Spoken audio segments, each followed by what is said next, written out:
Audio Jungle. نہل Mussoorie کے اندر مولانا اسلم صاحب کے ہاں۔ دیکھیے، جہیز یہ ایک ہمارے سماج کا ناسور ہے۔ لڑکے والوں نے اپنی نادانی اور جہالت کی وجہ سے یہ سمجھ رکھا ہے کہ بیٹی والا ایک اسامی ہے، اس کا جتنا خون چاہے نچوڑ لو۔ حالانکہ اللہ کے رسول ہمارے آقا حضرت محمد مصطفیٰ صلی اللہ علیہ وسلم نے 1400 سال پہلے سسکتی اور سلگتی انسانیت کو وہ پیغام دیا تھا کہ جس پیغام کی بدولت اس زمانے سے لے کر آج تک اسلامی تعلیم کی روشنی میں عورت کو جو مقام ملا ہے وہ کہیں کسی زمانے میں ایسا تقدس اور ایسا مرتبہ کہیں مل نہیں سکا۔ اور آج بھی اسلام کی تعلیم واضح اور بالکل صاف ہے۔ دیکھیے، نکاح کو لوگوں نے یہ سمجھ لیا ہے اپنی نادانی اور جہالت کی وجہ سے کہ اب بس لڑکے والوں کی عید ہے، جیسے چاہو جتنا چاہو لڑکی والوں سے شاندار فرنیچر لو، جتنا چاہو پیسہ لو اور جتنا چاہو سواریاں لے لو، اور یہ سمجھتے ہیں کہ اس میں ہمارا بھلا ہو جائے گا۔ یاد رکھیے، اور میں تمام انسانوں کو چیلنج کے ساتھ یہ پیغام پہنچاتا ہوں، اور بالخصوص تمام مسلمانوں کے لیے، کہ ہمارے آقا حضرت محمد مصطفیٰ صلی اللہ علیہ وسلم کے بارے میں بنیادی طور پر تو اللہ تعالی نے فرما دیا کہ تم تمام لوگوں کے لیے اللہ کے رسول حضرت محمد صلی اللہ علیہ وسلم کے طریقے میں اور ان کے نہج میں اور ان کی سنت میں پورا نمونہ موجود ہے۔ اور ہمارے آقا حضرت محمد صلی اللہ علیہ وسلم نے نکاح کے کئی درجے بیان فرمائے ہیں۔ ایک وہ آدمی ہے کہ جس کو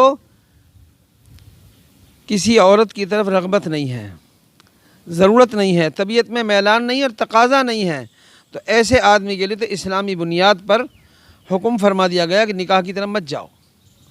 اور جو لوگ نکاح کی طرف آتے ہیں ان کو بتایا گیا نکاح ہے کس لیے، مالدار بننے کا ذریعہ نہیں ہے۔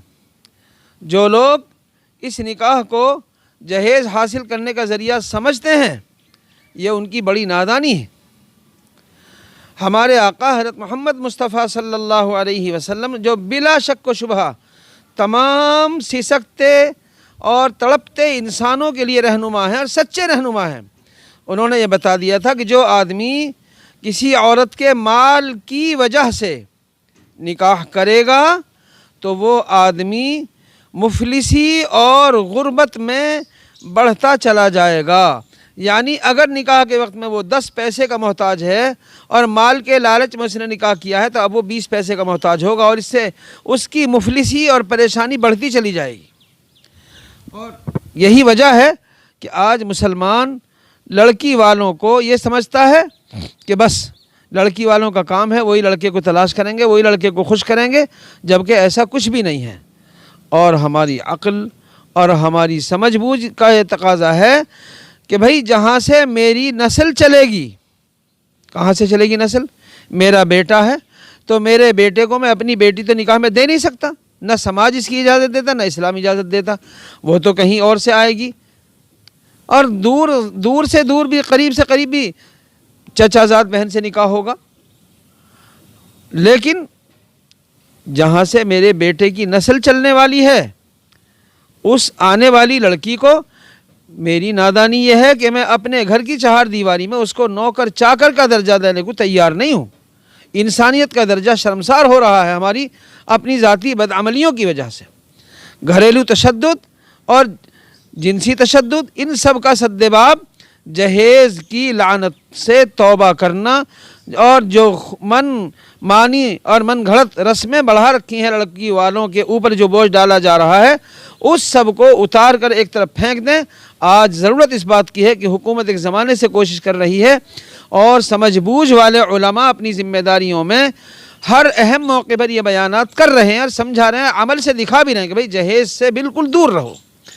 ایسے علماء بھی ہیں جنہوں نے یہ اعلان کر دیا اپنی بستیوں میں کہ جو کار مانگے گا ہم اس کی جنازے کی نماز نہیں پڑھیں گے۔